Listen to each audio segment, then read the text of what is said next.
Dhe Valbona ti do na e bësh prezantimin të dy të ftuarëve tua speciale. Do ta bëj sepse e kam shumë të afërt dhe të përafërt edhe të gjithë punën dhe profesionin që ata kryen. Flasim për një shkollë dritorë që ka bërë një ndryshim të madh në shoqërinë tonë, të paktën me ato aktivitete të shumta që organizojnë, mundohen që të bëjnë me të vërtetë një ndryshim shumë të mirë për gjeneratat e reja.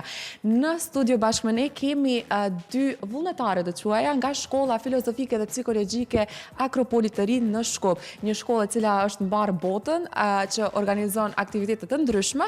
Mirë po sot së bashku me ne në studio kemi Gzime Zlatkon dhe e kemi po ashtu edhe Fjolla Zlatku Ajrollahu. Mirëmëngjesi Gzime, mirëmëngjesi Fjolla. Mirëmëngjesi. Si filloi dita për sot? Shumë mirë, me stres, pak të tensionuar. Kur e dishim se me ju të dy. S'ka shi, ja? S'ka shi, si shka në Tiranë. Atëherë, unë jam pak sa, po e dëgjoja me vëmendje edhe dje Valbonën, e cila më tregoi që është një shkollë e re, me një metodologji të re të mësimit, por ju keni edhe një aktivitet që më la shumë përshtypje, dhuro një libër, është muaji i aktivitete që e keni dhurolën një libër. Si u lindi kjo ide? Shumë interesante. Unë do ta bëj një përmbledhje të asaj se çka jemi në fillim, edhe pse ndoshta shumica e publikut tashmë na njeh. Atëherë, Akropoli i ri është një qendër filozofike, kulturore, e cila është në fakt ndërkombëtare. Dhe në Shkup është themelu në para 12 viteve. 12 vite ekziston. Si vjet plot flasim, atë desha themelu, kemi dhe shkollë shumë e re. Dhe sektorët kryesor të kësaj shkolle janë filozofia, kultura dhe vullnetarizmi.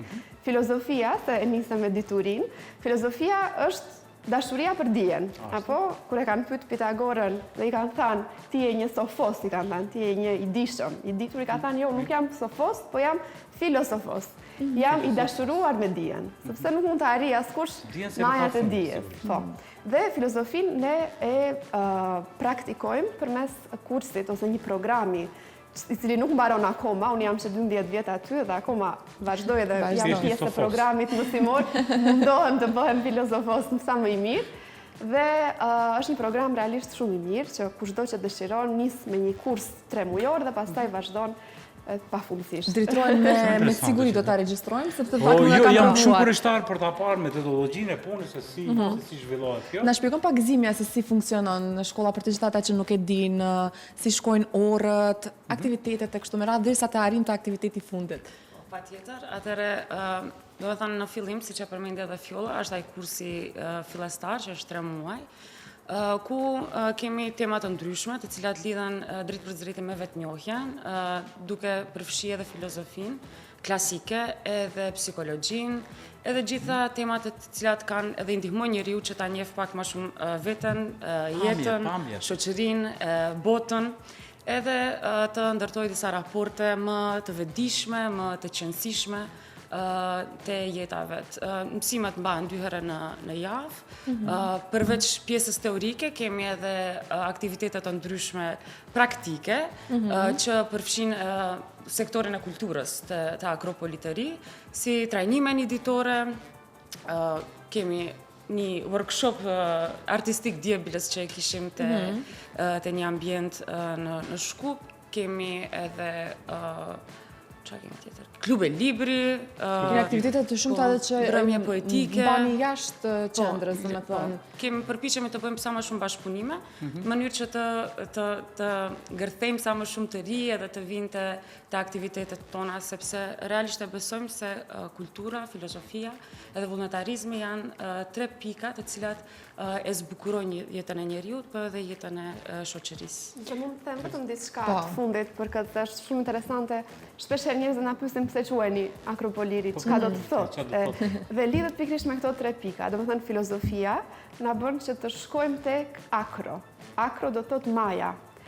Maja e diturisë, të mundohemi të shkojmë sa më shumë, se asnjë nuk do të bëjmë sofos, por të mundohemi të shkojmë tek kjo majë. Dhe pastaj kultura dhe vullnetarizmi na bëjnë që këtë që kemi arrit të mund ta shërbejmë, ta ofrojmë tek qyteti jonë, tek shoqëria ku jemi. Dhe nëse arrijmë ne këtë ta bëjmë, këtë trinomin e famshëm, do të ishim një shoqëri që do të na lakmonte çdo shtet që ne fatkeqësisht po lakmojmë. Shumë e vërtet.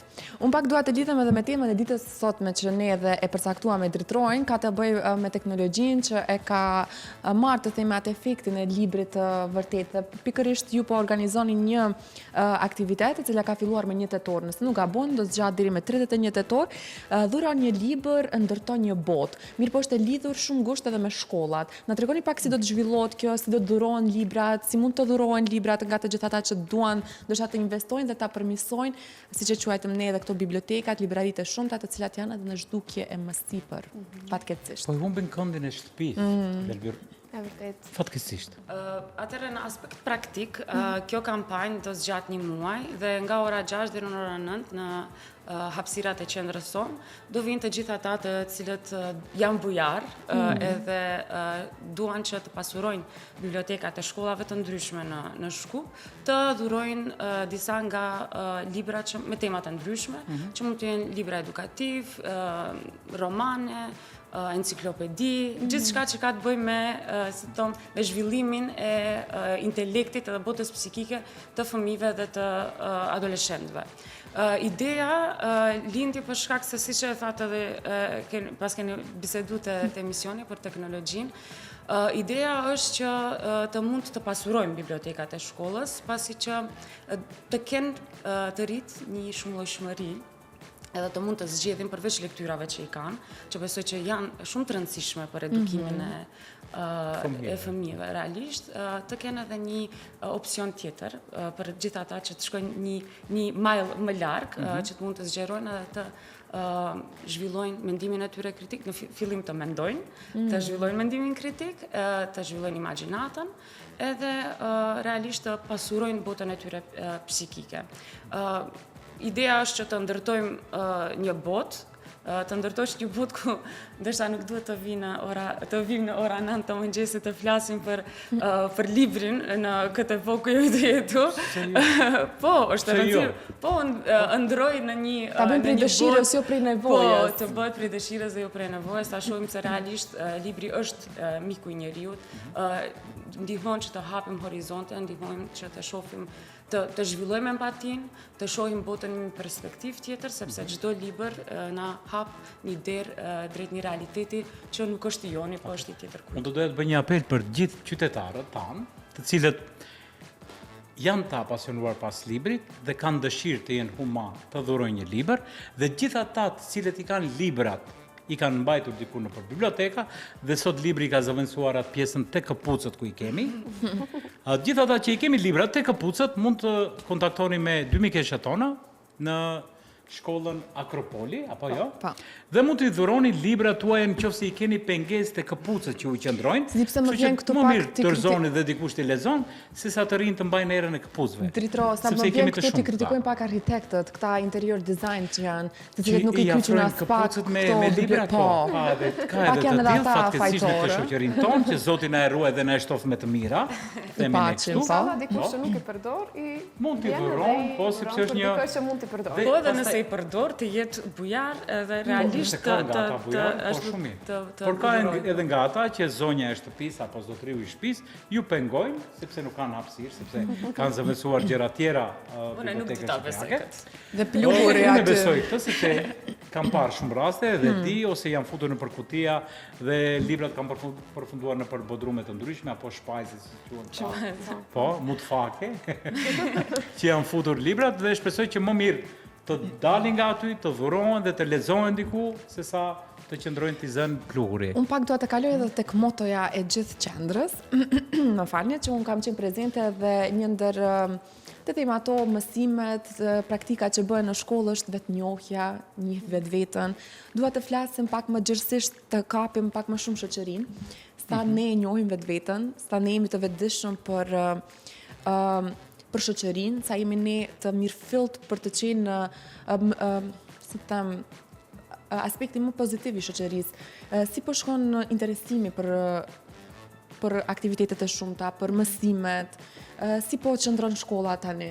Sepse unë kur kam qenë, ka qenë normalisht fillimi, ndoshta pak interesimi më i vogël, tashmë keni edhe ambiente të reja, ka edhe kushte shumë më të mira, keni klasa më shumë. Si po shkon puna pikërisht në shkollë?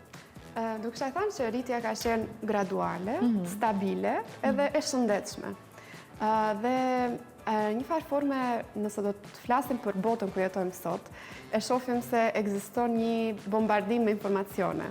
Domethënë njerëzit dinë. Sot ke një person që është i shkollës fillore dhe është shumë më informuar se kur kam qenë unë në shkollë fillore. Domethënë, por e keqja këtu është se në mesin e gjithë këtyre informacioneve, shpeshherë njerëzit, sidomos mosha më e re, mund të ndihet e çorientuar. Domethënë nuk kur ke shumë opsione për të zgjedhë, është mbi ngarkim. Nuk din se nga t'ja fillosh. Kështu që është shumë e rëndësishme një nyje e lidhur dhe nuk din se ku ta kape më atë nyjen për ta zgjidhur si shoqëri. Unë do kisha thënë që njerëzit sot janë ndoshta më të vetëdijshëm se kanë qenë ndonjëherë, por ju mungon një orientim. Pra dikush që dikush ose diçka, një qendër, pra një shkollë, një program, që thotë, okej, ecim dal nga dal, i marrim me radhë. Do t'i mësojmë gjithë, apo i marrim me radhë, që përveç se diçka që ne e praktikojmë te qendra jonë është që përveç se e kemi këtë aspektin teorik të mësimeve, shumë rëndësi, ndoshta po aq sa pjesa teorike i kushtojmë edhe pjesës të bisedës dhe reflektimit pas. Sepse kjo e nxit personin që okej, të mendon si lidhet kjo me jetën time. Ne mësojmë teorikën, mirë po duhet edhe praktika gjithmonë. A ka ndonjë kriter për dhurimin e librave? Tash më lindi kjo dëshira për të dhuruar ndonjë libër. Ka kriteri për librat apo jo? Kriteri kryesor është që ndoshta ka kaluar edhe si insert në televizor që janë disa lloje të librave, siç e thash enciklopedi, nuk është që ka ndonjë kriter, por thjesht të jetë një libër i cili do të jetë i dobishëm për Cilat mund të jenë ato shkollat apo komunitetet që mund të përfitojnë nga ky aktivitet? Nuk është që ende e kemi caktu shkollën konkrete ose shkollat konkrete ku do t'i dhurojmë, pasi që tham njerëzit të mbledhim, të shohim se sa do të ketë interes, edhe më vonë do të kontaktojmë shkollat fillore ose të mesme. Ky është aktiviteti i si vjetshëm apo ka qenë edhe ndër vitet tjera? I kësaj formati ka që është era parë, por që shpresojmë pritshmëritë si janë deri diku, domethënë me që kemi filluar, që nga fillim muaji, apo jo? Ne jemi shumë optimist edhe dëshirojmë të besojmë se ka njerëz të cilët janë bujare dhe janë të solidarizohen me këtë kampanjë. Dhe besoj se do të ketë interes, po deri më tani si është? Shumë ja, duhet edhe pak më shumë libra të. Po do mundohemi që të zhurmojmë këtë çështje, ne do të jemi deri në fund të muajit, do ta diskutojmë këtë me Valbonën, ju premtojmë që do ta ritheksojmë gjatë gjithë kohës për librin, me që bëhet fjalë për librin, që të një libër kushdo që i ka, afër këpucëve apo në bibliotekë, do mundohemi që t'i gjejmë një shtek tamam ku duhet shkon libri. Të flasim pak edhe për të gjitha ata që tani janë pjesë e shkollës, jeni grup mosha të ndryshme. Kam parë edhe nga moshat, të paktën në periudhën e fundit ka edhe nga moshat më të mëdha. Si çfarë prisni nga shkolla? Sepse unë kur kam ardhur herën e parë në shkollë, kam menduar diçka krejt ndryshe dhe pastaj jam ballafaquar me një realitet krejt ndryshe. Sikur është ajo hera parë kur shkon te psikologu, mendon që psikologu do të këshillon ty. Në fakt psikologu vetëm bën pyetje. Të dëgjon. Ai vetëm të dëgjon dhe bën pyetje, para se të pyetje. Unë kam menduar që psikologu mua tani do të dalë dhe do të më zgjidhë gjithë problemat. E njëjta ka ndodhur domethënë edhe me shkollën, me qendrën, nuk është ashtu as pak. Nuk ka lidhje me këtë. Jo, as pak nuk është. Çfarë presin dhe si po e realizojnë në realitetin në fakt kur bën pjesë të Akropolit të ri? Është e vërtetë që ekzistojnë grup mosha të ndryshme, përveç grup moshave ekzistojnë njerëz nga qytete të ndryshme, ekzistojnë njerëz që kanë profesione të ndryshme. Kjo është ajo që e bën më të bukur këtë komunitet dhe thonë shumë që e qunë shkollë, në realitet ne e qunë shkollë. Po, pra të më kam betë edhe më. Se jashtë ne im prezentojmë normal si qendër, po për ne është shkollë, sepse realisht edukohemi edhe pse një formë jo formale, por edukohemi për jetën, kështu që besoj se të njëjtën eksperiencë që ke pas ti e kanë pas shumica njerëz në përfshi veten time që vim me ndoshta me një plan që të qëndrojmë për një 3 mujosh, 4 mujosh, mësojmë diçka interesante. Dhe e shohim, na pëlqen forma me cilën funksionon kjo qendër dhe fakti se këto mësime janë mësime jetësore dhe nuk ka timeline dhe nuk ka... Kërë mëson një herë, më nuk ka go back, dhe më thënë si të fshihet informacioni. Jo, do të mbetet gjithmonë në vetdijen tënde. Më duket tek programi që më dërgova kishte një trajnim që do të jetë në lidhje me respekti, vlerësimi dhe dashuria. Po. Këto janë trajnime të cilat ne i organizojmë ko pas kohe, ndoshta një herë në 2 muaj, diçka e tillë. Janë trajnime që për t'u arikujtuar njerëzve se po i humbim si shoqëri apo thjesht për të kaluar në për dimensione tjera, për të ngritur. Janë sigurisht për të sjellë vlerë edhe atë pjesën e kulturës që përmendi edhe Gzimja, që është një sektor i rëndësishëm, dhe janë si një lloj përmbledhje ose një kombinim i mësimeve që ne marrim tek qendra, por në një, si thosh, një paket që ne konsiderojmë të nevojshme për atë moment. Si vjet, këtë muaj kemi trajnimin për respekt, vlerësim dhe dashuri, që janë bazat e marrëdhënieve, raporteve njerëzore. Sa po respektojmë njëri tjetrin? Sa po respektojmë njëri tjetrin? Sa vlerësojmë njëri tjetrin, sa falim dashuri dhe sa marrim, është reciproke kjo. Respekti është niveli bazë, domethënë çdo njeri supozohet që nevojë të ketë respekt për tjetrin për arsye se jemi qenie njerëzore. Kalojmë të vlerësimi ku realisht njohim të mirën të tjetri, nuk shohim, nuk e gjykojmë, përpiqemi të shohim, çfarë vlerash ka ky njeri. Dhe dashuria pastaj është pjesa më esenciale dhe universale që e rumbullakson të gjithën këtë. Nën Tereza për shembull ka thënë nëse ti gjykon një njeri nuk ke kohë ta duash, edhe është shumë e vërtetë. Por ka shumë për të thënë dhe shumë për të menduar dhe shumë për të zbatu në këtë aspekt, kështu që ju presim te trajnimi. Që unë përderisa dëgjova kaq, Valbona, po të shkosh tek qendra ditëro, ti nuk e din. Dhe ndoshta mund të bëjmë edhe antar atje. Po, është dera e hapur për gjithë patjetër. Shikuesit tanë themi? Të gjithë. Grup mosha të caktuara. Për çfarë do lloj grup moshe, miq dashur, përpara se të shkoni atje, një 3 libra ndërsjellë. Themi, duhet ta banalizoj pak mohabetin, ta thjeshtoj. 2 libra me vete, shkojmë atje dhe t'i dhurojmë. Gzime, ke dhuruar dhe një libër? Do dhurosh dhe një libër? Unë vazhdimisht... Of course. Neve vazhdimisht, për shembull, përpiqemi që edhe, sepse të qendra jonë kemi edhe një bibliotekë shumë të madhe të pasur, me mbi 2000 tituj, 3000 tituj, të cilat janë të gjitha durime nga antarët që e kanë vizituar. Nuk i pas angel në shtëpi asnjë libër. Jo, unë kam edhe bibliotekë, duroj pa që e ke pas për zemër që i dhuron, apo jo? Po. Fjolla, diçka ka për Fjolla, tek zyra e saj, tek klasa e saj, e ka ndërtuar bibliotekën e saj dhe vet i jep librat të qëndrojnë tek klasa e saj, për shaka. Vetëm dua të përmendje edhe book clubi, ekziston ende? E bëni ende? Po, e bëjmë. Ko pas kohë e bëjmë. Sepse kanë edhe book club. Lexoj një libër, vendoset domethënë një grup i caktuar, një libër i caktuar dhe pas një kohe së bashku dhe japim mendime mbi ta. Bëhet analiza e saj. Ashtu. Klubi i librit është një mënyrë shumë e bukur që të njihemi edhe me njerëz që janë libërdashës. Kemi pas klubet e librit të ndryshme me libra të tematika të ndryshme. Kemi pas bashkëpunime edhe me kohës fundit, kemi pas bashkëpunim me një klub libri në Tetov, dhe ka qenë një eksperiencë shumë e bukur, dhe kemi pak a shumë edhe pikpamjet edhe mendimet e njerëzve që jetojnë, qytetarëve që jetojnë në Tetov, edhe në pak a shumë edhe kemi kriju një rjetëzim edhe me ta. Temat përpiqemi që të jenë sa më generale, sa më gjithëpërfshirëse, që njerëzit të mund të gjejnë veten te libri, edhe më pas diskutojmë mbi disa pika që na kanë lënë për shtypje ose tema të cilat realisht është e nevojshme të fliten te ky klub i librit, dhe qëllimi i secilit aktivitet në vetvete te Akropoli i ri që i bëjmë është që dikush të del me diçka prej aty, mos të del vetëm me kohë të mirë. Antare, më shumë meshkuj apo femra? Femra.